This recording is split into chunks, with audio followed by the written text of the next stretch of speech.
Hello दोस्तों, N K finance study में आपका स्वागत है। दोस्तों, अगर चैनल पर नए हैं तो चैनल को सब्सक्राइब जरूर कीजिए।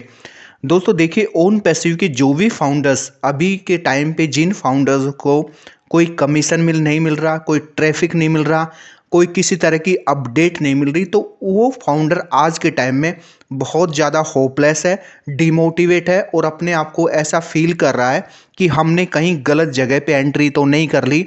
जब 4 से 5 साल पहले फाउंडर्स यहाँ पे एंटर हुआ था, ओन पैसिव में वो एंटर हुआ था, ओन पैसिव का फाउंडर बना था, तो एक तरह से वो बहुत ज़्यादा मोटिवेट हुआ था। उसे लग रहा था कि पता नहीं मुझे क्या मिल गया, मैं एक ऐसी कंपनी के साथ जुड़ गया हूँ। क्योंकि उसे इतना मोटिवेट किया गया, उस टाइम पे समझाया गया कि आप एक कंपनी का पार्ट बन रहे हैं, आप कंपनी के साथ चलेंगे तो कंपनी सेम टू सेम आपके बारे में सोचती रहेगी। जैसा आप कंपनी के बारे में सोचोगे, कंपनी उतना ही आपको ज़्यादा देती रहेगी। तो मतलब 4 से 5 साल आज के टाइम में हो गए हैं, लेकिन जब फाउंडर्स अब टाइम पे आया है कि उसके प्रोडक्ट आए हैं, उसे बताया गया था कि ओन पैसिव के प्रोडक्ट टाइम मार्केट में आएंगे तो जो भी सेल होगी मार्केट में उसका कमीशन आपको हमेशा यहाँ मिलता रहेगा, आपकी अर्निंग होती रहेगी। तो फाउंडर्स ने उस टाइम पे क्या सोचा कि उसको एक ओन पैसिव ऐसा सोर्स मिल रहा है इनकम का, जो कि उसे एक्टिव इनकम ना होके पैसिव इनकम है, कि वो कुछ भी नहीं करेगा तब भी उसे यहाँ पे अर्निंग होती रहेगी। लेकिन जब 4 साल यहाँ पे बीत गए, उसके बाद पहले तो वो प्रोडक्ट का इंतजार करता रहा कि कब प्रोडक्ट आएगा, कब मुझे प्रोडक्ट मिलेगा, कब प्रोडक्ट मार्केट में सेल होंगे, कब प्रोडक्ट से अर्निंग आनी शुरू होगी।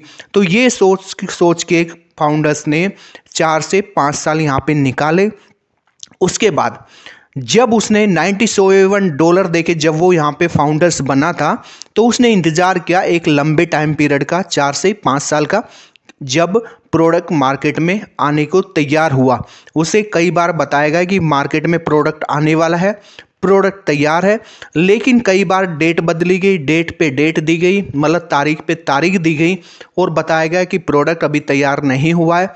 फिर भी उसने पैसेंस रखा, बहुत ज़्यादा पैसेंस के साथ फाउंडर्स आगे बढ़ा, कंपनी के साथ जुड़ा हुआ रहा और उसके मन में पॉजिटिविटी रही कि हाँ मुझे प्रोडक्ट मिलेगा, मार्केट में सेल होगा तो मुझे यहाँ से अर्निंग होती रहेगी। और सभी फाउंडर्स ने, देखिए कोई फाउंडर्स छोटा नहीं होता, कोई फाउंडर्स बड़ा नहीं होता, सब फाउंडर्स एक ही लेवल के हैं। हाँ, ये हो सकता है किसी के पास ज़्यादा लोगों की टीम है, किसी के पास जीरो टीम है, लेकिन कंपनी की नज़र में सभी फाउंडर्स यहाँ पे एक जैसे हैं। सभी फाउंडर्स को तवज्जो एक तरह से सेम दी जाती है, उसके लिए कोई किसी तरह का कोई डिनाई नहीं कर सकता। लेकिन जब इतने साल बीत जाने के बाद भी फाउंडर्स को कुछ नहीं मिल रहा है, उसने पैकेज बाई कर लिया है, प्रोडक्ट आ चुका है, प्रोडक्ट को बाई कर लिया है, लेकिन अभी भी उसे किसी तरह की कोई अर्निंग अभी तक यहाँ पे नहीं हुई है।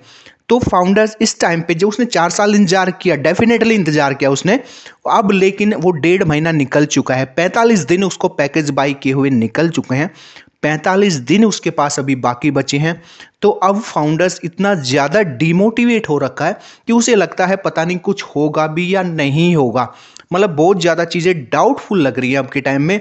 उसने इतना लंबा टाइम ओन पैसिव के साथ बिताया है, ओन पैसिव में ट्रस्ट किया है उसने, तो इसी तरह वो ओन पैसिव के साथ जुड़ा रहा और एक तरह से अपनी कंपनी, अपनी ऑर्गेनाइजेशन मान के जुड़ा रहा कि ये मेरी ही कंपनी है और मेरी ही ऑर्गेनाइजेशन है, जिसको मैं अगर आगे बढ़ने में हेल्प करूंगा तो शायद कंपनी मेरी भी हेल्प करेगी।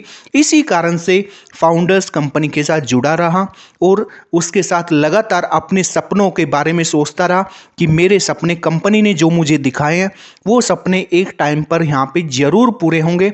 और यही बातें फाउंडर्स को मोटिवेट करती रही, क्योंकि वो एक सपना लेके यहाँ पे ओन पैसिव के साथ जुड़ा हुआ था।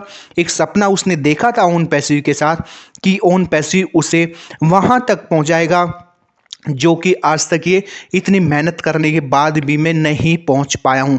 तो एक सपनों की उड़ान आप कह सकते हैं उसने देखनी शुरू करी, उड़ने के लिए एक तरह से पंख उसके लगने लगे कि हाँ अब मुझे वो उड़ान मिलने वाली है। लेकिन अब फाउंडर्स जितना जितना टाइम बीतता जा रहा है, फाउंडर्स डिमोटिवेट हो रहा है। फाउंडर्स उन चीज़ों को देख रहा है कि कैसे अब आगे क्या होगा, क्या मेरे सपने अभी अधूरे रह जाएंगे या सपने धुंधले ही रहेंगे या मेरी लाइफ में ऐसे ही अंधेरा छाया रहेगा, ओन पैसिव कुछ हेल्प नहीं करेगा। तो देखिए दोस्तों, डेफिनेटली ये चीज़ें सभी के मन में है और जो जो टाइम बीतता जा रहा है ये डेफिनेटली सभी के मन में बातें आ रही हैं। जो लोग पॉजिटिव थे वो भी कहीं ना कहीं अब नेगेटिव होने लगे हैं। रीजन यही है कि कोई सिग्नल मिले, कोई ट्रैफिक मिले, कोई पैसा मिले। तो देखिए सबसे बड़ी चीज़ आज के टाइम में हम लोग जुड़े हुए हैं उन पैसे से, तो पैसे के लिए जुड़े हैं और पैसा ही हमें मोटिवेट करेगा। जब हमें पैसा मिलने लगेगा तो हम अपने आप डिमोटिवेट हो जाएंगे। हमारी एक तरह से जो अभी नेगेटिविटी माइंड में है ओन पैसिव को लेके भी, वो शायद पॉजिटिव अपने आप हो जाएगी। तो कंपनी को फिलहाल सिर्फ और सिर्फ ये चाहिए कि कंपनी ट्रैफिक दे, कमीशन दे, अर्निंग दे फाउंडर्स को। अभी के टाइम में फाउंडर्स को सिर्फ अर्निंग की जरूरत है, पैसे की ज़रूरत है। जैसा कि मिस्टर एस ने बताया था कि उन्होंने थर्ड पार्टी हायर की है, दूसरी थर्ड पार्टी हायर की है पेमेंट ऑप्शन को लेके, लेकिन वो पार्टी मीठी मीठी बात करती है। तो दोस्तों यहाँ पे इसी में बताना चाहूँगा कि ओन पैसिव में भी अभी यही बातें हो रही हैं, सिर्फ बातें हो रही हैं और बातों से कुछ होने वाला नहीं है। यहाँ पे कुछ रिजल्ट देना पड़ेगा। रिजल्ट देंगे तो फाउंडर्स अपने आप समझ जाएगा कि कंपनी क्या है और कंपनी के फाउंडर्स की क्या अहमियत है कंपनी में। तो उम्मीद है कंपनी इन चीज़ों पे ध्यान देगी, जल्दी देगी कि टाइम बीतने से पहले कंपनी इन चीज़ों को सॉर्ट आउट कर लेगी तो ज़्यादा बेहतर होगा और कंपनी के फेवर में होगा, फाउंडर्स के फेवर में भी होगा। और जो इतना टाइम लगाया है फाउंडर्स ने, 4 से 5 साल एक बहुत लंबा टाइम होता है, एक तरह से इन्वेस्ट किया है अपना टाइम। तो अगर ये चीज़ें सही हो जाएंगी तो फाउंडर्स की लाइफ चेंज हो जाएगी। अदरवाइज फाउंडर अधर में लटका रहेगा और फाउंडर्स की लाइफ में कोई बदलाव नहीं होगा अगर कंपनी ने फाउंडर्स के फेवर में नहीं सोचा। तो दोस्तों ये वीडियो आपको कैसी लगी कमेंट करके बताइए। वीडियो अच्छी लगी हो तो लाइक कीजिए, शेयर कीजिए और चैनल पर नए हैं तो चैनल को सब्सक्राइब जरूर कीजिए। फिर मिलेंगे एक नई वीडियो और एक नई अपडेट के साथ, तब तक के लिए धन्यवाद।